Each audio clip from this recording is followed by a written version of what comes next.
कि पेसा एक्ट है। याद रखना, आप सुनते वक्त केवल आदिवासी हो, इसी बात को ध्यान में रखना। दिमाग से पार्टी, संगठन और नेताओं को निकालो, पहले समाज के बारे में सोचो। तो इन्होंने आपके दिमाग में डाला था कि पेसा एक्ट है, और पेसा एक्ट में आदिवासियों को पूरे अधिकार दिए गए हैं।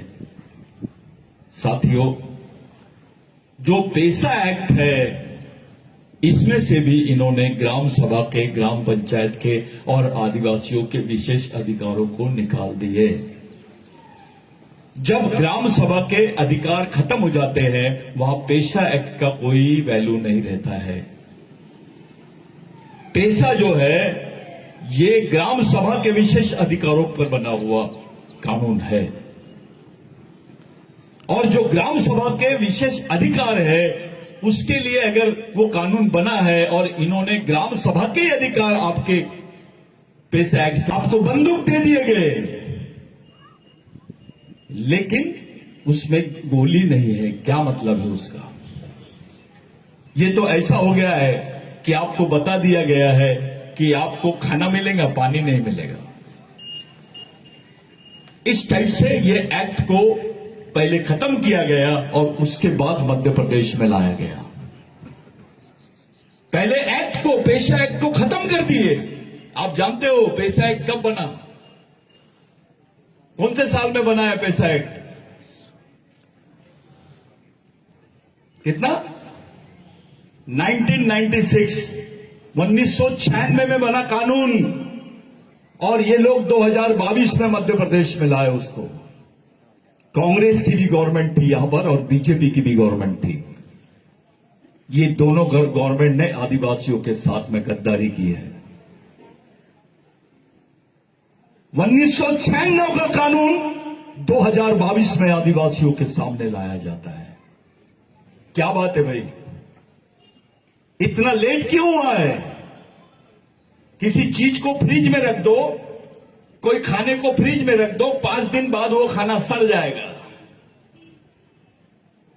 आपकी शादी हो गई, 20 साल बाद आप बूढ़े हो जाओगे। यानी पेसा एक्ट आपकी एक पीढ़ी खत्म होने के बाद आपके हाथ में आया है, और वो भी उसमें से ग्राम सभा के विशेष अधिकारों को खत्म कर दिए इन्होंने। ये पेसा एक्ट की बात हुई।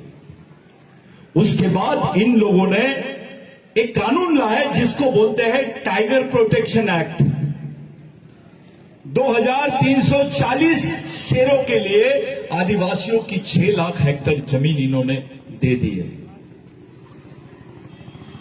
नॉर्थ ईस्ट से लेकर, नागालैंड से लेकर केरल तक जो आदिवासियों की जमीन है, उसमें आपका अलीराजपुर भी है। मैं नक्शा बताऊंगा आपको,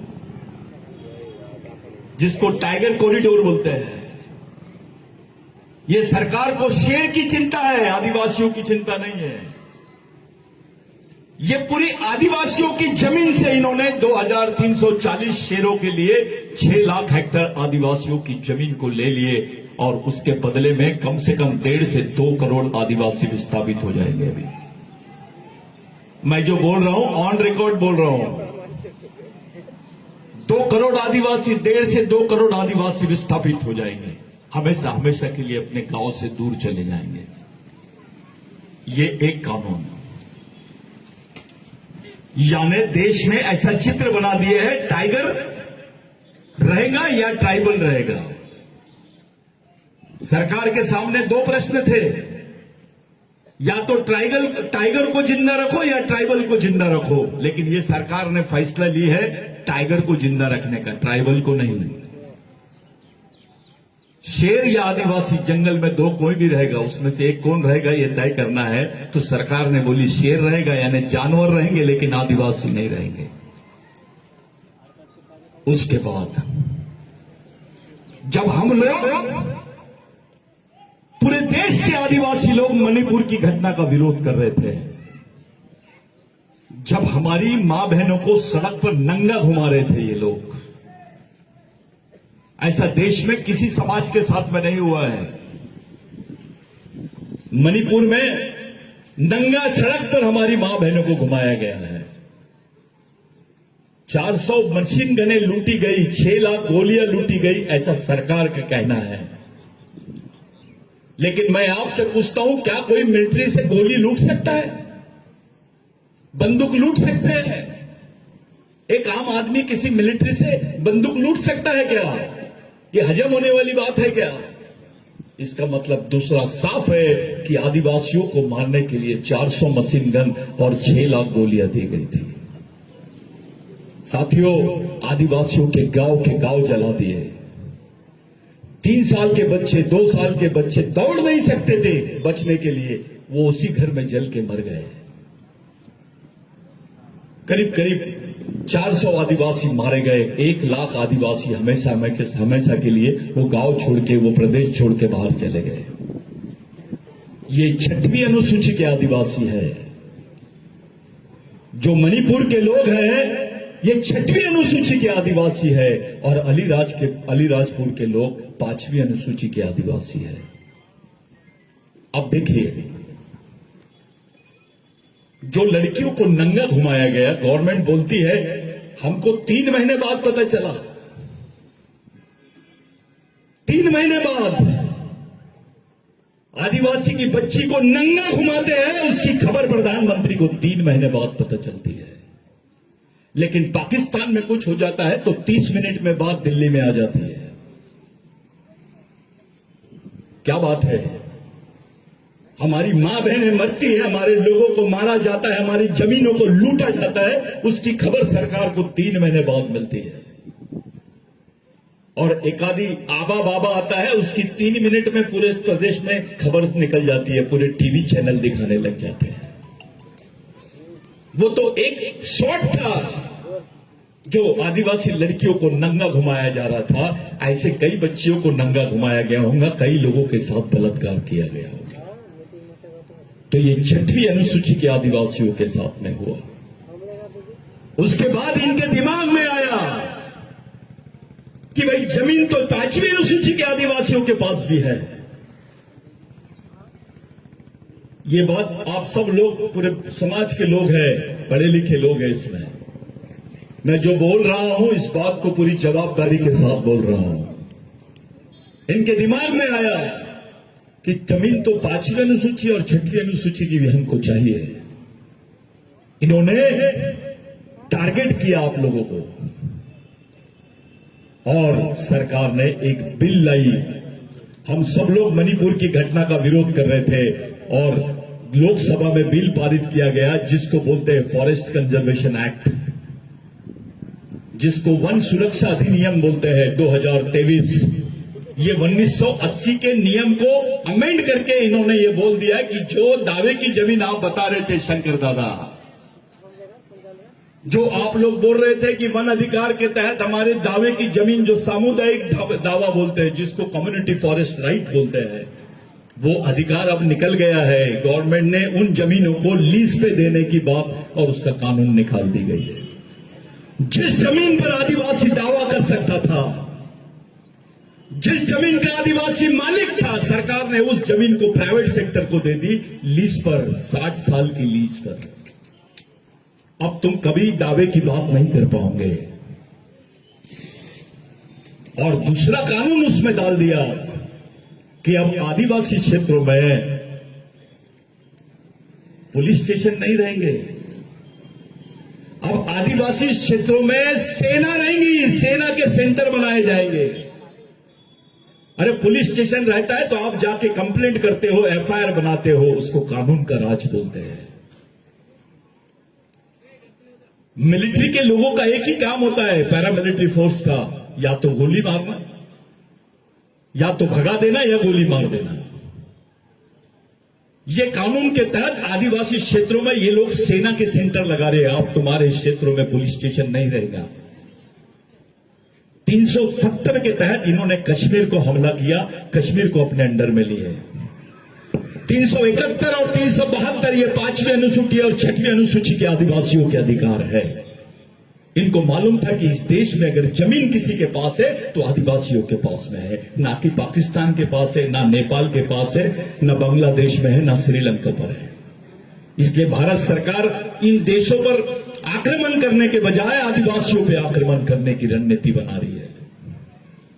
साथियों, पहली बार हुआ है भारत के इतिहास में कि वन कायदे की जमीन का कानून बनाया गया और उसमें लिखा गया कि भैया यहां पर आपको सुरक्षा के लिए सेना लगाई जाएंगी, पुलिस नहीं।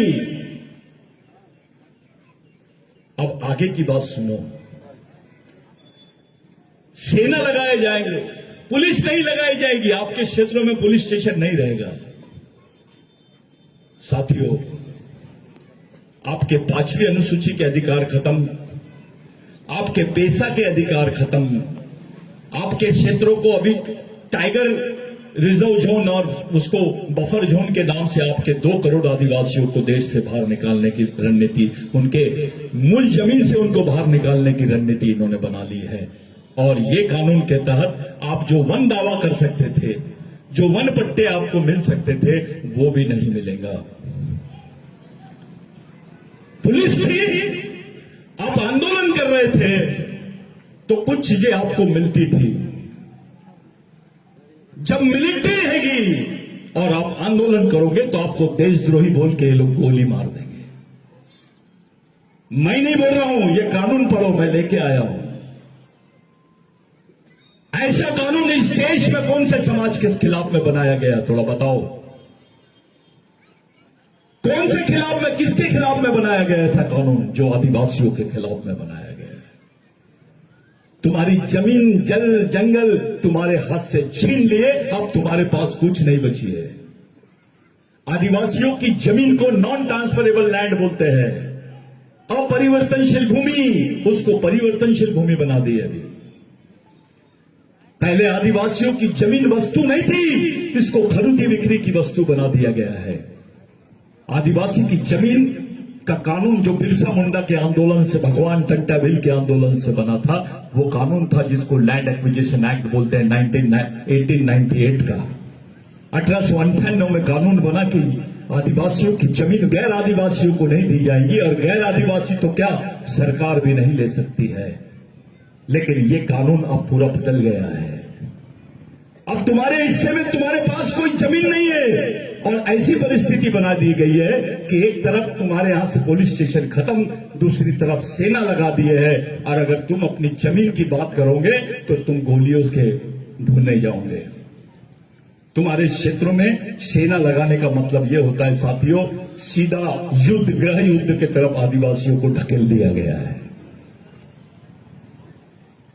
मैं तुमसे पूछता हूं, कैसे मुकाबला करेंगे हम सेना का?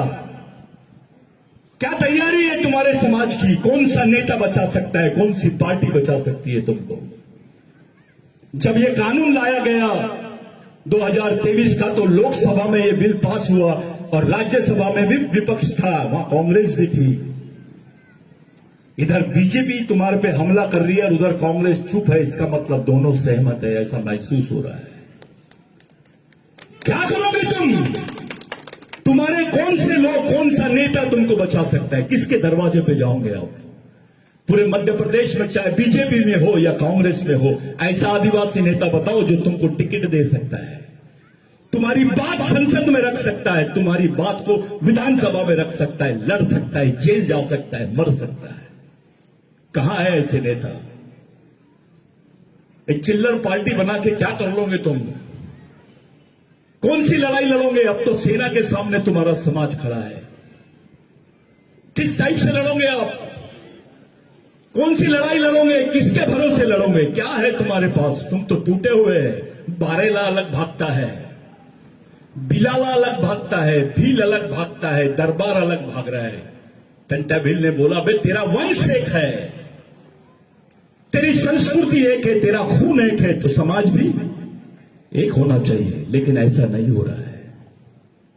हमको समाज नाम की चीज समझी ही नहीं है, हमको टंटा भील समझा ही नहीं है। ऑस्ट्रेलिया के आदिवासियों को टंटा भील समझ रहा है, अमेरिका के आदिवासी अभी टंटा भील की बात कर रहे हैं, पाकिस्तान के आदिवासी टंटा भील पे बात कर रहे हैं, लेकिन भारत का आदिवासी टंटा भील को पहचानता ही नहीं है, क्योंकि उसके दिमाग में डाला गया है टंटा भील तो डकैत था। अबे टंटा भील इस देश का बाप था, उसके जैसा संघर्ष किसी इतिहास में कोई आदमी ने नहीं किया है। आज जो तुमको गर्व से तुम बोलते हो हम भील आदिवासी है, ये केवल कोई भगवान ने नहीं दिया तुमको, वो टंटा भील की देन है। आप जिनको बात कर रहे हैं अलीराजपुर का एक एक आदिवासी आदमी, जाओ 1864 के पहले के रिकॉर्ड निकालो तुम्हारे जमीन के, तुमको पता चलेगा कि ये जमीन तुम्हारे बाप ने, तुम्हारे दादा ने नहीं, टंटा भील की वजह से मिली है। उसके मरने की वजह से जो कानून बनाया उसके तहत तुमको जमीन मिली है। तुमको जमीन देने के लिए ये लोग मर गए, तुमको जमीन देने के लिए ये लोग फांसी के तख्ते पे चढ़ गए, और आज वो जमीन तुमसे छीनी जा रही है। हमारे समाज के कोई बड़े नेता, मैं छोटे नेता की बात नहीं कर रहा हूं, जो ऊपर लेवल के नेता है वो गांडू के जैसा देख रहे हैं, चुपचाप बैठे हुए हैं। इसलिए बैठे हुए कि समाज का कोई दबाव नहीं है, समाज नाम की संस्था का कोई दबाव नहीं रहा। अगर समाज जिंदा होता तो नेता को बैठ बोलते तो सो जाता था वो। समाज में इतनी ताकत है। अगर ये आदिवासी नहीं होते तो कोई विधायक बन सकता था, आदिवासी नहीं होते तो कलेक्टर बन सकता था, आदिवासी नहीं होते तो कोई कमिश्नर बन सकता था, कोई इंजीनियर बन सकता था, डॉक्टर बन सकता था। अगर आप आदिवासी नहीं होते तो आपकी औकात ही नहीं थी। आपके हिस्से में जो पहचान आई है, आपके हिस्से में जो सामाजिक अधिकार आए हैं संविधान में, वो भगवान टंटा भील की देन है। तुमको जमीन किसने दिया? अगर तुम अपने आप को टटोलेंगे, रिकॉर्ड टटोलेंगे, तो तुमको पता चलेगा कि तुम्हारे हिस्से में जो जमीन आई है वह भगवान टंटा भील की वजह से आई है। हमारे कुछ गांडू लोग, हमारे कुछ बेईमान गद्दार लोग भगवान टंटा भील को डकैत बोलते हैं।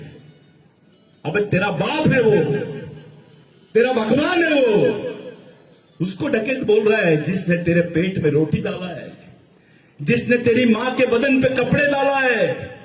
तुमको तो ब्लाउज पहनने का अधिकार नहीं था आदिवासियों को, चाहे गोंड हो, भील हो, बिलाला हो, बारेला हो, टरबार हो। हमारी मां बहनों को उस वक्त ब्लाउज पहनने का अधिकार नहीं था, अपना स्तन ढांक नहीं सकती थी हमारी मां बहनें। जब ब्लाउज पहनती थी तो टैक्स देना पड़ता था उसको। उस लड़ाई को भी टंटा भील ने लड़ा, तब तुम्हारे हिस्से में ये बदन पे कपड़े आए। एक साथ 14 लोगों को टंटा भील ने मारा था। 70 ग्राम पंचायत में 70 जमींदारों को एक ही दिन, एक ही समय पे सजा दी गई थी। वो टंटा भील है। टंटा भील मामूली चीज नहीं है। हमने टंटा भील से क्या लिया? पहले तो हमको क्रिमिनल ट्राइब बोलते थे, गुनहगारी जमात। पैदा हुआ आदमी तो गुनहगार बोलते थे उसको, और क्रिमिनल ट्राइब के खिलाफ में साफ कानून था कि कहीं पे भी देखो क्रिमिनल ट्राइब को मार दो, लेकिन दूसरा जो मारने वाला रहेगा उसके ऊपर कोई एफआईआर नहीं होगी। इतने सारे भीलों को मारा गया है, लाखों की संख्या में, जिनकी बॉडी भी नहीं मिली उनके ऊपर कोई एफआईआर नहीं दर्ज हुआ। एक तरफ ऐसा कानून कि ब्राह्मण भाइयों को कोई सजा नहीं होगी, और दूसरी तरफ ये कानून कि जहां भील दिखे या गोंड दिखे, बिलाला दिखे, बारेला दिखे, उसको मार दो। ये कानून के खिलाफ में टंटा भील को जब भगवान रेंगाकोर को, जो उनके खासम सैनिक थे, उन्होंने बोला कि भगवान अपने लोगों को अब नौकरियां नहीं मिलेगी, अपने लोगों को सरकारी नौकरियां नहीं मिलेंगी, तब होलकर एम्पायर था, अंग्रेजों की ये थी, हुकूमत थी। तो टंटा भील ने बोला ठीक है, इस पर कुछ विचार किया जाएगा। जब टंटा भील के सामने ये प्रश्न आया तो टंटा भील ने बोला, जाओ अंग्रेजी सरकार को बोल दो, अगर टंटा भील को पकड़ना है तो आदिवासियों को पुलिस में नौकरी भर्ती करो। आपको जो नौकरी देने की बात उन्होंने किए, उसके एवज में अपनी जान गिरवी रख दिया था टंटा भील ने। जब टंटा भील ने बोला कि जाओ आदिवासियों को पुलिस में नौकरी दो, उसके बाद अगर तुमको टंटा भील को पकड़ना है तो पुलिस में आदिवासियों को भर्ती करना ही पड़ेगा। ब्रिटिश गवर्नमेंट यहां से ब्रिटेन गई, और जिसको हेरिडिटरी एक्ट बोलते हैं, वंश परंपरागत एक्ट, कानून कि गुनहगार का बेटा गुनहगार, तुम्हारा बच्चा पेट में भी रहेगा तो वो क्रिमिनल ट्राइब था। ऐसा कानून किसी दूसरी कौम के खिलाफ में नहीं था इस देश में, जो हमारे खिलाफ में था। वो कानून खत्म हुआ और आदिवासियों को सरकारी महकमे में नौकरियां मिलना शुरू हुई। डॉक्टर बाबा साहब आंबेडकर ने हमको आरक्षण दिया संविधान बनने के बाद, लेकिन नौकरी के लायक हमको किसी ने बनाया है तो भगवान टंटा भिल ने बनाया है। आप नौकरी कर रहे हो वो भी भगवान टंटा भिल की देन है। मैं आदिवासी क्षेत्रों में जा रहा था, मैं तलाश करते रहता हूं कि भगवान टंटा भिल का कहीं तो भी पुतला दिखे। अपने समाज का आदमी, पार्टी की चिंता है उसको, नेता की चिंता है, लेकिन समाज की चिंता नहीं है। अरे अब तो तुम फंस गए, अब तो मारे जाने वाले हो तुम, तुम्हारी आखिरी पीढ़ी है ये। इसके बाद कोई जंगल जमीन की बात नहीं करना, कोई भी नेता तुमको बचा नहीं सकता। मैं खुला चैलेंज देता हूं यहां से, अगर कोई नेता बोले कि हां मैं आदिवासियों को बचा सकता हूं तो मैं उसकी चप्पल लूंगा, अपने सर पर लूंगा और सीधा नागपुर जाऊंगा। ऐसी परिस्थिति में आदिवासी फंसा है कि तुम्हारे पास अब तुम्हारी आने वाली पीढ़ी को बचाने के लिए कुछ भी नहीं है। पूरे अधिकार तुम्हारे छीन लिए गए हैं और सेना के हवाले कर दिया आदिवासियों को। ऐसा बिल किसी समाज के खिलाफ में आया क्या पार्लियामेंट में? क्या चाहती है गवर्नमेंट? इसका मतलब साफ है कि सरकार कोई भी रहेगी वो आदिवासियों को ही मारने के लिए बनाई गई है। इसका न्यूज रील जो था वो मणिपुर है। अगर यह घटना मणिपुर में हो सकती है तो अलीराजपुर में भी हो सकती है। आप अपने बाल बच्चों को, अपनी मां बहनों को, अपनी आने वाली पीढ़ी को क्या बताओगे कि जब हमारे अधिकार छीन रहे थे तो मेरा बाप गांडू बन के घर में बैठा था, मेरा पढ़ा लिखा साथी, मेरे समाज के पढ़े लिखे लोग हाथ पर बांध के अगरबत्ती लगा रहे थे। जब हमारे अधिकार छीन रहे थे तो हमारे नेता पार्टियों की गुलामगिरी कर रहे थे। जब हमारे अधिकार खत्म हो रहे थे तो हमारे समाज के पढ़े लिखे युवा बेकूफी भरे काम कर रहे थे। किसी को धर्म का नशा है, किसी को पार्टी का नशा है, किसी को जाति का नशा है। अबे बचेगा नहीं तो क्या करेगा? मैं ये नेता हूं, मैं फलाना नेशनल नेता हूं, मैं बुलाता हूं उसको, इंटरनेशनल नेता बना देते उसको। क्या करेगा? कैसे लड़ेगा?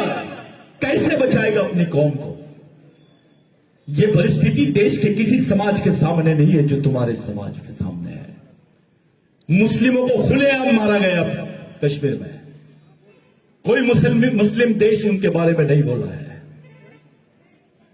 सुप्रीम कोर्ट का चीफ जस्टिस ने रिपोर्ट दिया है कि अस्पा कानून जो है, जिसको arm force special protection act बोलते हैं, जिसमें कानून के तहत किसी भी सिपाही के ऊपर कोई कानूनी दर्ज नहीं होगा। अगर वो तुमको गलती से भी गोली मार देगा तो उस पर एफआईआर दर्ज नहीं होगा। अपनी मां बहनों की इज्जत भी लूट लेंगे तो उनके ऊपर एफआईआर दर्ज नहीं होगा। उसको आस्पा कानून बोलते हैं। और अब वो कानून आदिवासी क्षेत्रों में लगा दिया गया है इनडायरेक्टली। इसमें बीजेपी शामिल है और कांग्रेस खामोश है। समझ जाओ कि तुम्हारे साथ क्या होने वाला है, क्या हो रहा है। हम चुपचाप देख रहे हैं, खामोश है, कुछ समझ नहीं आ रहा है कि क्या किया जाए। मेरे भाइयों, मैं जो भी बात बता रहा हूं इसमें से एक बात भी झूठ नहीं है, मेरा कोई फायदा नहीं है, ये सच है। सच्चाई से बाहर मत भागो। कितने दूर भागोगे तुम समाज से? अकेले अकेले अलग अलग भागोगे तो कुत्तों की मौत मर जाओगे तुम। जिंदा रहना है, बचना है तो समाज को एक जगह लाना पड़ेगा। पार्टी वार्टी बाद में, नेता पार्टी धर्म बाद में, पहले समाज। तुमको धर्म के अनुसार भारतीय संविधान में अधिकार नहीं मिले, तुमको समाज के अनुसार भारतीय संविधान में अधिकार मिले हैं। आज तुम्हारे पढ़े लिखे लड़के डिग्रियां लेके घूम रहे हैं, मजाक उड़ा रहे सब लोग उनका। तुम्हारे लोगों पे खुलेआम पेशाब कर रहे हैं, खुलेआम, और वीडियो भी वही लोग बनाते हैं और उसको जारी कर देते हैं। आज हमारे समाज के पुरुष पे इन्होंने पेशाब किए, कल हमारी महिलाओं पे पेशाब करेंगे तो कैसा लगेगा? बताइए कैसा लगेगा? एक तरफ नंगा घुमाने का पिक्चर और दूसरी तरफ हमारी महिलाओं पे पेशाब करने का पिक्चर। थोड़ा सोचो कैसा लगेगा? कहां है तुम्हारा समाज? अरे मध्य प्रदेश में 32% आदिवासी है, लेकिन किसी भी चुनाव में आदिवासियों को अलग करके इलेक्शन होता है इस देश में। तुमको बेच दिया जाता है, तुम्हारे नेताओं को, अपना बीजेपी का नेता रहे या कांग्रेस का नेता रहे, उसकी किसी भी पार्टी में, किसी की भी पार्टी के ऊपर कोई पकड़ नहीं है, उनको कोई पूछता नहीं है। उसका मुख्य कारण है कि समाज एक जगह नहीं है।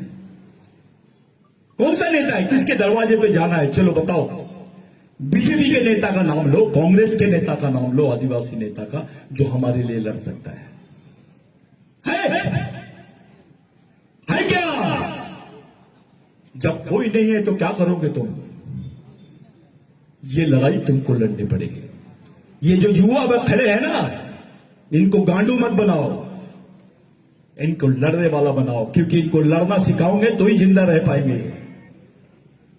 बच्चा तुम्हारा है, उसके दिमाग में सोच दूसरे की है, वो तुम्हारे मर्जी से नहीं जी रहे हैं, वो दूसरों की सोच के हिसाब से जी रहे हैं। बच्चा तुम्हारा, लेकिन उसके दिमाग में जो कैसेट है दूसरे की है। तुमको वो पिताजी नहीं बोलता है, लेकिन सामने वालों को परम पूज्य पिताजी बोलता है। परम पूज्य महाराज, कौन सा महाराज आदिवासियों को जमीन दिया? थोड़ा बताओ। कौन सी पार्टी ने आदिवासियों को जमीन दी? कौन से नेता ने आदिवासियों को जमीन दिया है? सब लोगों ने गद्दारी की है हमारे साथ में। इसीलिए भी है क्योंकि हमारी सामाजिक व्यवस्था नहीं है। इस देश का ब्राह्मण भाई अपने बच्चे को 5 साल की उम्र में देता है, ले रुक, ये कुरान पर, ये वेद है, पढ़ इसको। उसको आरएसएस में भेजता है, उनके कार्यक्रम चलते हैं, उनका संघ चलता है, उनका जज भी रहेगा तो चड्डी पहन के शाखा में खड़े हो जाता है। इस देश का मुस्लिम भाई अपने 4 साल के बच्चे को मदरसा में भेजता है, वो उसके हाथ में कुरान देता है, उसको बताता है कि बेटा ये तेरे जीने और मरने का रास्ता है, इसको लेके चल। उनके मस्जिदें चलते हैं, उनके मदरसा चलते हैं, उनके कॉलेज चलते हैं, स्कूलें चलते हैं, दवाखाने चलते हैं, आईटीआई चलते हैं। उस कौम का आदमी कचरा चुनने वाला भी रहेगा तो उसको सामाजिक प्रोटेक्शन मिलता है। क्रिश्चियन भाइयों को देखिए, उनके 6 साल की लड़की से लेकर 16 साल की लड़की नन बन जाती है, वो समाज के लिए काम करना शुरू करते हैं, उनके चर्चेस चलते हैं, उनके स्कूल है, कॉलेजेस है, इंस्टीट्यूशंस है। वो अपने बच्चे को बताते हैं बेटा ये बाइबल है, तेरे जीने मरने का साधन है। बौद्ध भाई जिनको पानी नहीं पिलाया जाता था, जो बाबा साहब की सोच को लेकर खड़े हैं, वो अपने बच्चे को बोलता है बेटा ये बुद्ध और उसका धम्म है और ये बाबा साहब है, ये प्रेरणा लेके तेको जीना है, यही प्रेरणा लेके तेको मरना है। उनके बौद्ध विहार है, उनका सेंटर चलता है। नागपुर के दीक्षा भूमि से जो ऑर्डर निकलता है, देश के पूरे दलित बौद्ध भाई उसको मानते हैं। किसी ने आपको पूछा कि आपके समाज का चालक पालक और मालक कौन है, क्या जवाब दोगे तुम? किसके विचारों पे चलता है ये समाज? कौन तुम्हारे रहनुमा है, कौन तुम्हारे सुरक्षक है? तुम्हारा बच्चा तुमसे पूछेगा कि मैं कौन हूं इस देश में, मेरा इतिहास क्या है, मेरे दोस्त कौन है, मेरे दुश्मन कौन है? क्या दोगे तुम? तुमको पूछेगा मैं कौन सी किताब पढ़ूं। एक किताब भी दे नहीं सकते हम अपने बच्चों को। यह हालत है हमारे समाज की। ये मैयत में 100 लोग दिखाई देते हैं और शादी में 1000 लोग। कोई बाबा आएगा तो लाखों आदिवासी जाते हैं, लेकिन समाज पर कोई बात होती है 1000 भी नहीं दिखाई देते हैं। कैसा समाज है ये? इतना बेईमान समाज। हम अपने ही शहीदों के साथ में, अपने ही भगवानों के साथ में बेईमान हो गए हैं। हम खुद गद्दारी कर रहे हैं, किसी दूसरे की तरफ उंगली करने की जरूरत नहीं है। साथियों, पूरे देश में सबसे ज्यादा नजर आदिवासियों पर है। पाकिस्तान बोलता है कि पाकिस्तान में आदिवासी रहते हैं। अब अंतर्राष्ट्रीय स्तर पे थोड़ी 10 मिनट बात करेंगे, आप सुनेंगे कि नहीं? हाँ। पाकिस्तान बोलता है कि पाकिस्तान में आदिवासी रहते हैं। दादा, नेपाल बोलता है कि नेपाल में आदिवासी रहते हैं। बांग्लादेश बोलता है कि बांग्लादेश में आदिवासी रहते हैं। और ये तीनों देश भारत से निकले हुए हैं, लेकिन भारत नहीं बोल रहा है कि भारत में आदिवासी रहते हैं। ये अभी भी सरकार ने हलफनामा भेजी है संयुक्त राष्ट्र संघ में कि भारत में आदिवासी नहीं है। भारत में आदिवासी नहीं है, इसका दूसरा मतलब होता है कि आदिवासी भारत के नागरिक नहीं है। तुम्हारी नागरिकता खतरे में आ गई है।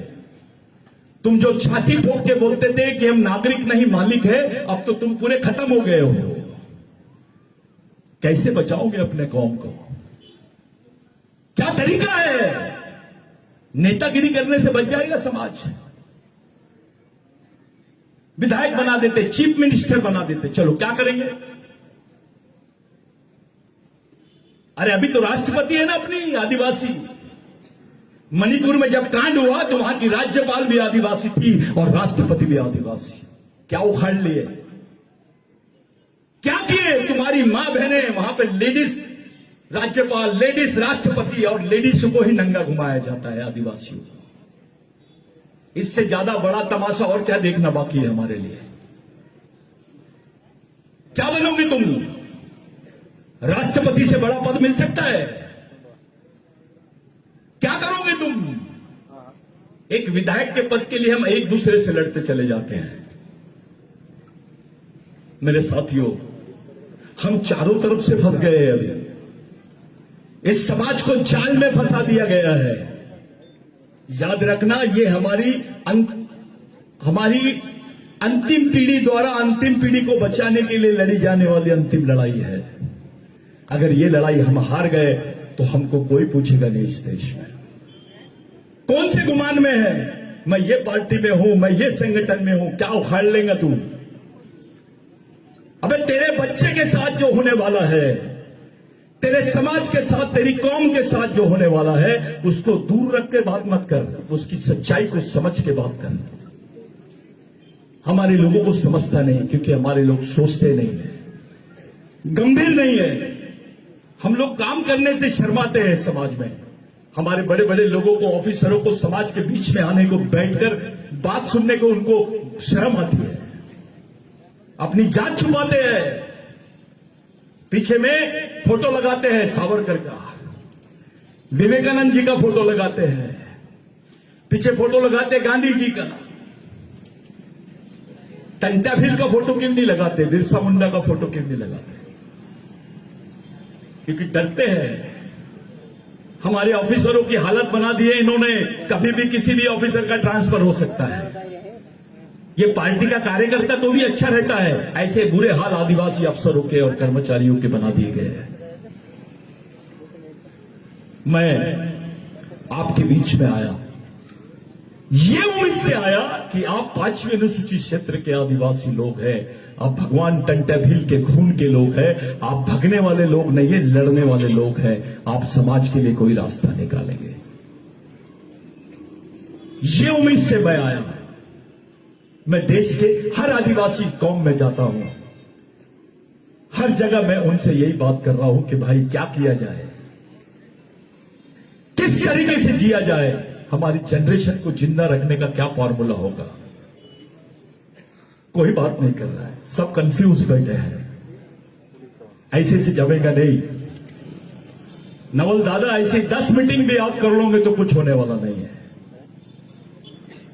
आप क्या करोगे? ज्यादा से ज्यादा आप लोग दौड़ोगे, भागोगे, इसको जमा उसको जमा, नहीं। आपको दिमाग का कारखाना खोलना पड़ेगा, विचारों का कारखाना खोलना पड़ेगा, घर घर में आंदोलन खड़ा करना पड़ेगा। बहुत पढ़े लिखे होने की जरूरत नहीं है, एक अनपढ़ आदमी भी समाज की बात कर सकता है। पढ़े लिखे लोगों ने ही समाज को धोखा दिया है। जितने ऑफिसर है वो पूरे आरएसएस को चंदा देते हैं और कोई दूसरे संगठन को चंदा दे देंगे, लेकिन समाज के लिए कोई ऑफिसर सामने नहीं आता है। इससे ज्यादा शर्मनाक बात और क्या हो सकती है?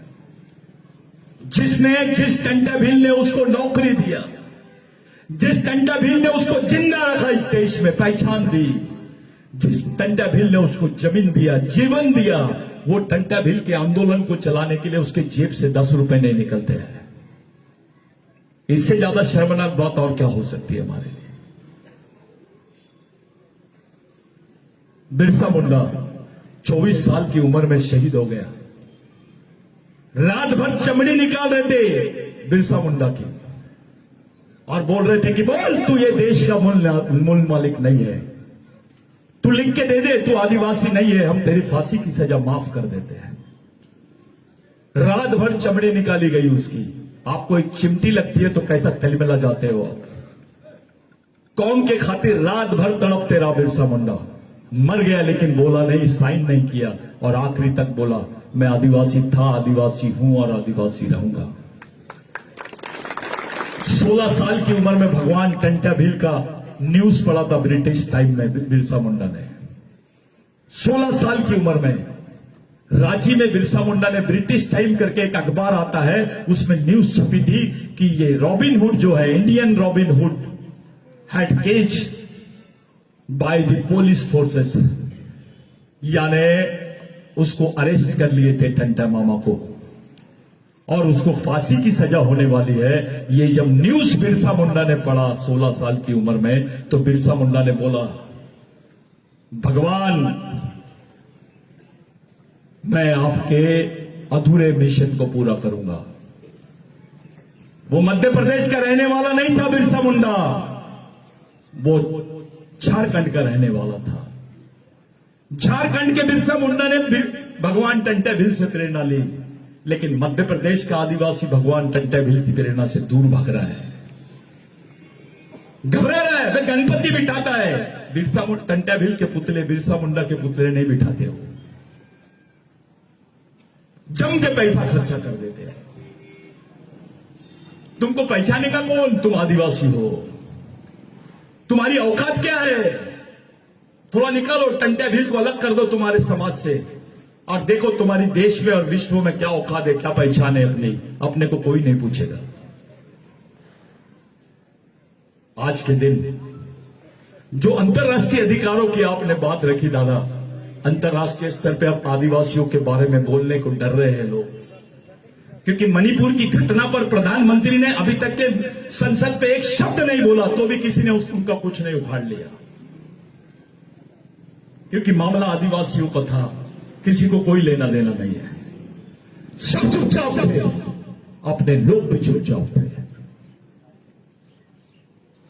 ऐसी परिस्थिति में आप कौन से स्टेज पे आ गए हैं? हमारे समाज के लोग, हमारे लिए कौन सा खतरा बढ़ गया है? हमारे जिंदा रहने की आखिरी लड़ाई है मेरे भाइयों।